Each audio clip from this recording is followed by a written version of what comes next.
She went over to them. I went over too, because I wanted to know what she was going to say. You're right, child, Mother Fletcher said. The flesh fades, but the spirit lives on its eternal reward. That's not what I mean, Peaches said. I mean he's really not dead. Suffer the little children, Mother Fletcher said as she started walking away. Glory, hallelujah. Peaches and her crew held up their signs across the street, and people on the block looked at them and looked at the funeral, and most of them didn't know exactly what was going on. Chops Peterson came over to me and said Peaches should mind her business.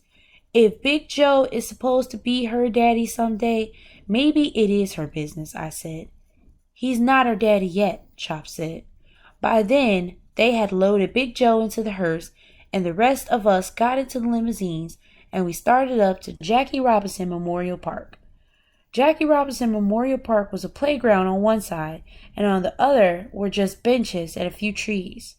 We were going to pick out a spot in the park and have a ceremony there like it was really a grave.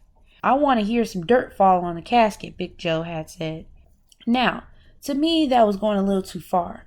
I didn't think I could lie in no casket, even if it was cracked some so I can breathe, and heard dirt being tossed on it. I was glad it wasn't me in there. I might have split right then, but I knew the last part of the funeral was going to be okay. After the ceremony, we were all supposed to leave feeling good. Leroy's band would play some jazz, and the whole thing was going to be turned into a party that would end up in Big Joe's place. When we were pulling away from the funeral parlor, I saw Peaches and her girls taking down their signs. I figured they knew they had lost the fight. We were going over toward Malcolm X, but they were headed in the opposite direction in a big hurry. First, the cars went down to 141st Street, where Big Joe lived, and we went past his house real slow, showing respect to where he had spent his life. Then we turned and went up 145th Street and passed the restaurant real slow. Some brothers playing checkers on the corner took their hats off when we went by. Then we went up the hill to the park. When we got there, the undertakers pulled out the coffin and put it on a roller and rolled it right onto the grass. That's when I saw Peaches and her crew again. They waited until we reached the place where Mr. Turner, the undertaker, had set up a little shade tent. Then they turned on the boom box they were carrying and blasted a song called I'll Be Glad When You're Dead, You Rascal You, all over the park. Peaches had the boom box right up close, and it was going as loud as she could get it going. LaToya was dancing, and people heard all the commotion and started gathering around. They were looking at each other and trying to figure out what was going on.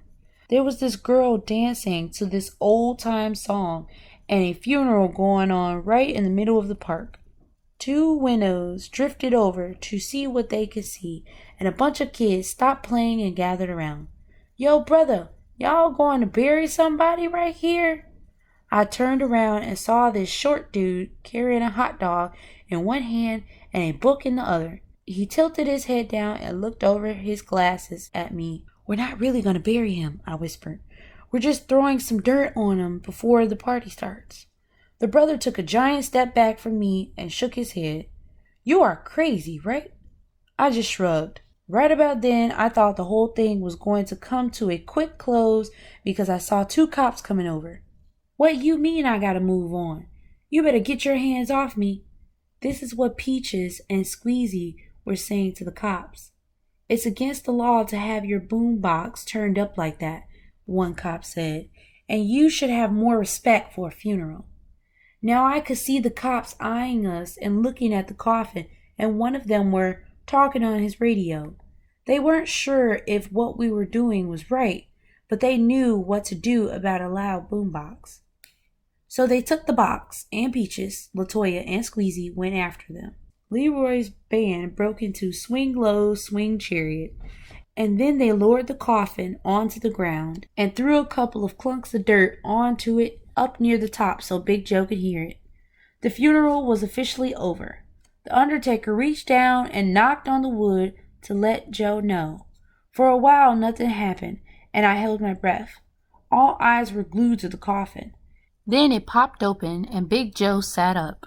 People who didn't know what was going on moved back in a big hurry, and one of the windows took off running. Big Joe got out of the coffin and shook everybody's hand. "Let the party begin," he said. Leroy's band broke into a reggae number and we began bopping on out the park. We piled back into the cars and headed on down to Big Joe's place with the horns going and people waving out the windows. When we reached Big Joe's, you could smell the food cooking. Big Joe's cousin Ernie was handing out sodas, and we started going into the restaurant. That's when we heard sirens. Now, sirens on 145th Street are no big deal. They got dogs on the street that have heard the sirens so many times they can imitate them perfectly. But when the police cars all pulled up in front of Big Joe's and the cops came out with their guns drawn, we knew something serious was going on. "Freeze!" A big puffy-looking cop pointed a gun right at Leroy.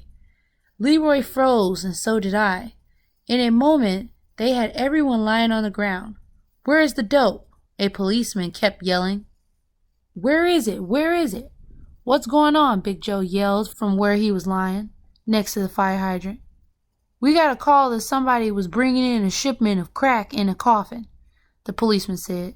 "Where is it? Where is it?" Willie pointed toward the hearse, and the cops surrounded it. About that time, I saw Chops get up and sneak away.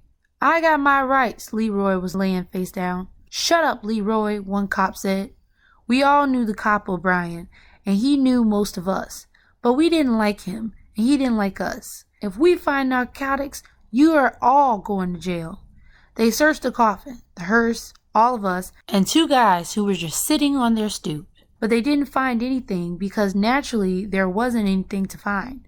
Then one of the officers received a message on the radio and got real excited. "Wrong coffin," he said. "We just got a tip." Then the cops took off without even telling us to get up.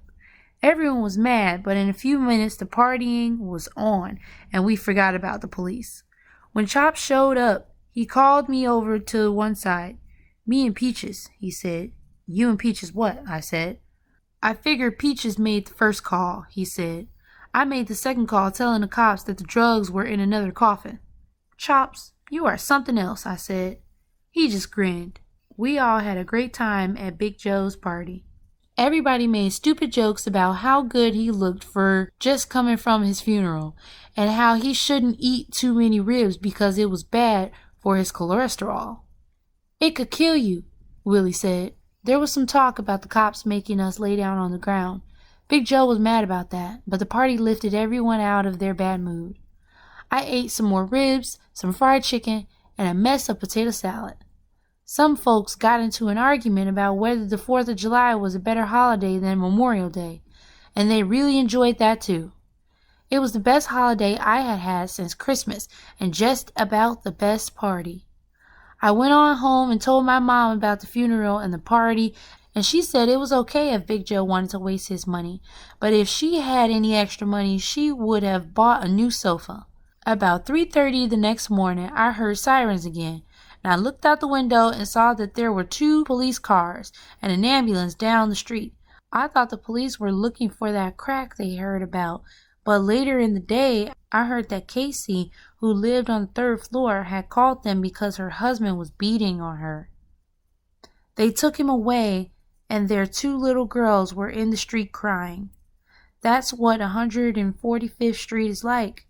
Something funny happens, like Big Joe's funeral, and then something bad happens.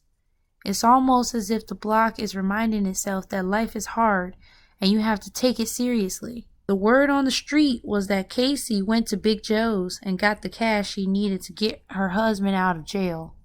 Casey probably wasn't going to pay him back the money, and Big Joe knew it, but he lent it to her anyway. "And the next time I have a funeral," Big Joe said, "I better hear you there crying and carrying on." Casey smiled and went on up 145th Street toward the subway. The end.